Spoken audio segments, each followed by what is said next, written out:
दोस्तों आज के इस वीडियो में हम आपको बताएंगे आंख के पौधे से प्रबल और प्रचंड वशीकरण किस प्रकार बड़ी आसानी से बनाया जा सकता है। वशीकरण करने की जो क्रिया होती है वह काफी ज्यादा सरल होती है, लेकिन तंत्रोक्त क्रियाएं होने के कारण काफी लोगों को इनके बारे में पता नहीं होता है। तो दोस्तों आज के इस वीडियो में एक ऐसी ही खास तंत्रोक्त क्रिया के बारे में हम आपको बताएंगे जो बेहद सरल है लेकिन प्रचंड तंत्रोक्त है। आज तक जिस भी व्यक्ति ने इस क्रिया का इस्तेमाल किया है उसे बिल्कुल भी निराशा नहीं मिली है। यह प्रयोग इतनी तीव्रता से कार्य करता है कि 24 घंटे में ही वशीकरण प्रचंड और प्रबल बन जाता है, और जब आप इसे करके देखेंगे तो खुद भी हैरान ही रह जाएंगे। तो ध्यान से इस वीडियो को देखकर इसकी संपूर्ण विधि को बिल्कुल ध्यान से समझ लें और एक भी बात को बिल्कुल भी मिस ना करें, क्योंकि इससे तंत्र क्रियाएं बिल्कुल ही अधूरी रह जाती हैं। जब आप पूरी बातों को ध्यान से नहीं सुनते हैं तो ध्यान से बिल्कुल देखकर इन सभी बातों को समझना है। लेकिन उससे पहले वीडियो को लाइक करके कमेंट बॉक्स में ओम नमः शिवाय हर हर महादेव अवश्य ही लिख दें, जिससे भगवान शिव की कृपा आप पर हमेशा ही बनी रहे। तो दोस्तों आपको बता दें कि वशीकरण की एक ऐसी क्रिया है जिससे किसी भी व्यक्ति को सम्मोहन और आकर्षण किया जा सकता है और पूरी तरह से अपने वश में किया जा सकता है। बहुत सारे लोग वशीकरण को कुछ गलत समझते हैं कि इसे करने से सामने वाला व्यक्ति बिल्कुल गुलाम की तरह कार्य करता है, तो ऐसा नहीं है। आपको बता दें कि वशीकरण उन हालातों में सबसे बेहतर कार्य करता है, जैसे कि अगर आपका कोई अपना है और बिल्कुल भी आपकी बात नहीं सुनता है, क्योंकि काफी लोगों के साथ ऐसी समस्याएं रहती हैं कि उनका जो पार्टनर होता है उनसे बहुत अधिक धोखा करता है। तो ऐसे हालातों में वशीकरण का बिल्कुल इस्तेमाल करना चाहिए और अपनी जिंदगी को खुशहाल बनाना चाहिए, क्योंकि ये जितनी भी क्रियाएं हैं, मंत्र विज्ञान, तंत्र विज्ञान, जितनी भी क्रियाएं हैं, यह केवल इसीलिए बनाई गई हैं जिससे इंसान अपने दुखों को समाप्त करके आगे बढ़ सके। इसीलिए वशीकरण किसी भी तरह से बिल्कुल भी गलत नहीं है। इसे कोई भी कर सकता है जो अपने जीवन में दुखी हो और उसे लगता है कि सामने वाले को वशीकरण करना बहुत ज्यादा जरूरी है, तो ऐसे में वशीकरण क्रिया को करने से पीछे नहीं हटना चाहिए। दूसरी बात आप ये जान लें कि जब भी आप वशीकरण करें तो ये बात ध्यान रखनी है कि किसी का भी बुरा करने के लिए बिल्कुल भी वशीकरण को नहीं करना है।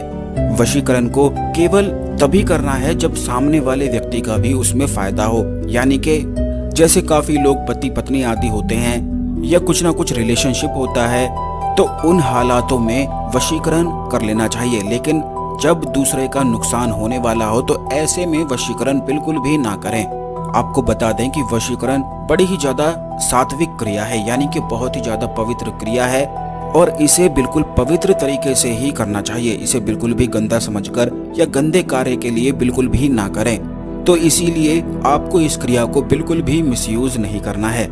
अब आप ये जान लें कि इस क्रिया को करने के लिए किस प्रकार के नियम होना आवश्यक है। सबसे पहले तो जिस दिन आप इस क्रिया को करेंगे उस दिन सोमवार का होना चाहिए। उस दिन आपको व्रत रखना है। सबसे पहले भगवान शिव के मंदिर में जाना है, शिवलिंग पर एक लोटा जल चढ़ाना है और भगवान शिव से प्रार्थना करनी है कि आप वशीकरण क्रिया करने जा रहे हैं उसमें आपको सफलता प्रदान करें। इस प्रकार शिवलिंग पर एक लोटा जल चढ़ाने के बाद नंदी के कान में भी आपको आते समय यही चीजें बोलनी है कि आप वशीकरण क्रिया करने जा रहे हैं, उसमें आपको सफलता प्राप्त हो।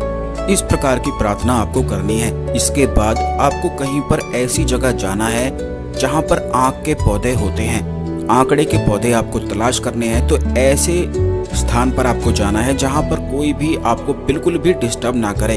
अब आपको बता दें कि आंख का जो पौधा होता है वो काफी जगह सुनसान जगहों पर ही बहुत सारे अधिक मिल जाते हैं, तो इसमें किसी भी प्रकार की परेशानी नहीं है। बड़ी आसानी से आप इसे कहीं भी ढूंढ सकते हैं। आंख का पौधा ढूंढ लेने के बाद आपको उस वृक्ष को एक लोटा जल चढ़ा देना है और प्रार्थना करनी है उस पौधे से कि हे वृक्षराज, मैं जो वशीकरण क्रिया करने जा रहा हूँ या करने जा रही हूँ उसमें मुझे सफलता प्राप्त हो, कृपया मुझ पर अपनी कृपा बरसाएं। बस इस प्रकार बोलकर आपको आंकड़े का जो पौधा है उसके जो 2 पत्ते आपको ऐसे देखने हैं जिनकी दिशा पूर्व और पश्चिम की ओर होनी चाहिए, यानी कि एक पत्ता पूर्व की ओर हो और एक पत्ता पश्चिम की ओर हो। ऐसा देख लेने के बाद बिल्कुल साफ सुथरे पत्ते, उनको अच्छी तरह पानी से धोकर, इसीलिए आपको लोटे में जल लेकर जाना है, उन्हें धोकर एक पत्ते पर आपको अपना नाम लिखना है और दूसरे पत्ते पर आपको अपने पार्टनर का या जिस भी व्यक्ति को आप अपनी ओर सम्मोहन करना चाहते हैं, वशीकरण करना चाहते हैं, उसका नाम आप लिख सकते हैं। ऐसा करने के बाद ये आपको ध्यान रखना है कि हल्दी का इस्तेमाल आपको करना है और हल्दी आपको बिल्कुल भी पाउडर वाली नहीं लेनी है। तो इसीलिए जो एक अदरक की तरह हल्दी आती है उस तरह की हल्दी आपको ले लेनी है और उसी हल्दी को पीसकर यानी कि पत्थर पर उसे घिसना है। खुद ही सारी क्रियाओं को करना है। बिल्कुल भी पाउडर वाली हल्दी का इस्तेमाल आपको नहीं करना है। जो रॉ हल्दी होती है, जो बिल्कुल सॉलिड फॉर्म में होती है, वैसी हल्दी आपको लेकर जाना है या फिर जैसे हल्दी के गंठल होते हैं तो उन्हें भी आप ले सकते हैं। पत्थर पर पानी डालकर थोड़ा सा उसे घिस लेना है और हल्दी पहले ही तैयार कर लेनी है। वहाँ पर जाकर तैयार करने की आवश्यकता नहीं है। ये सभी चीज़ें आप पहले ही प्रिपेयर करके अपने घर से ही लेकर जा सकते हैं। बस आप ध्यान से इस क्रिया को समझते जाएं क्योंकि ये सभी बातें बड़ी ज़्यादा महत्वपूर्ण है। तंत्र क्रियाओं की यही खासियत होती है कि उनमें किसी भी बात को बिल्कुल भी मिस नहीं करना चाहिए, नहीं तो क्रियाएं बिल्कुल खंडित हो जाती हैं। इसीलिए बिल्कुल ध्यान से क्रिया को आपको करना है जिससे आपको पूर्ण रूप से लाभ मिले और जिस भी व्यक्ति को आप वशीकरण करना चाहते हैं वह आपके वश में हो जाए। क्योंकि बहुत सारे लोग हमसे इस बारे में पूछते हैं और बहुत ही ज़्यादा अधिक परेशान रहते हैं, कोई भी कार्य नहीं कर पाते हैं, खाना पीना आदि सब उनका छूट सा जाता है। तो उनके लिए यह वीडियो बिल्कुल वरदान स्वरूप है। तो दोस्तों, हल्दी को इस प्रकार आपको घिसकर उसी हल्दी से उन पत्तों पर एक पूर्व पर अपना नाम लिखना है और पश्चिम पर अपने पार्टनर का नाम लिखना है। जैसा कि हमने बताया है कि 2 पत्ते आपको ढूंढने हैं जिनकी दिशा पूर्व और पश्चिम होनी चाहिए। एक पत्ते पर अपना नाम लिखना है और दूसरे पत्ते पर अपने पार्टनर का नाम लिख देना है। ऐसा करने के बाद उन दोनों पत्तों को तोड़ना नहीं है, उन दोनों पत्तों को पेड़ से जुड़े हुए ही बांध देना है, यानी कि आपस में मिलाकर लाल धागे से पूरा कलावा बांधकर आपको बांध देना है। पौधे को ऐसे यानी कि 2 पत्ते जो आपने जिन पर नाम लिखे थे उनको आपस में बांध देने के बाद आंकड़े के पौधे पर थोड़े चावल चढ़ाकर फिर से 1 लोटा जल आपको चढ़ा देना है और फिर से आंकड़े के पौधे से प्रार्थना करनी है कि हे वृक्षराज, जो यह प्रयोग मैंने किया है, जिस पार्टनर के लिए किया है, कृपया उसे मेरे वश में करो। बस इस प्रकार बोलकर वापस आपको अपने घर आ जाना है। लेकिन सबसे महत्वपूर्ण बात, इस बात का ध्यान रखना है कि वापस उस पौधे के आसपास कभी भी नहीं जाना है और ना ही उस पौधे को दोबारा देखना है। जैसे ही आप उस पौधे को क्रिया करके अपनी पीठ फेर लेंगे, उसके बाद दोबारा उस पौधे को भूल कर भी नहीं देखना है। बस यही सबसे महत्वपूर्ण क्रिया है। इसी प्रकार आपको इस प्रयोग को करना है। इसीलिए घर से दूर करना है जहाँ पर आपका बिल्कुल भी आना जाना ना हुआ करे।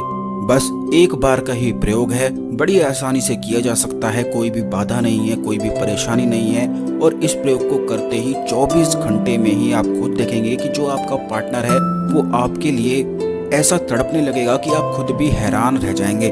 बस इस बात का ध्यान आपको ये भी रखना है कि पूर्ण आस्था के साथ इस प्रयोग को करना है। पूर्ण आस्था से अगर आपने कर लिया तो 24 घंटे में रिजल्ट मिलना बिल्कुल निश्चित है। और अगर 24 घंटे में नहीं मिलता है तो 7 दिन का इंतजार करें।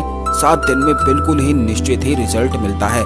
क्योंकि जैसा कि हमने पिछले वीडियोस में भी बताया है कि आंकड़े का पौधा तंत्रोक्त होता है, काफी ज्यादा तंत्र क्रियाओं में इस्तेमाल होता है। महाकाली का यह प्रिय है और इसी में महाकाली के गणों का भी वास होता है।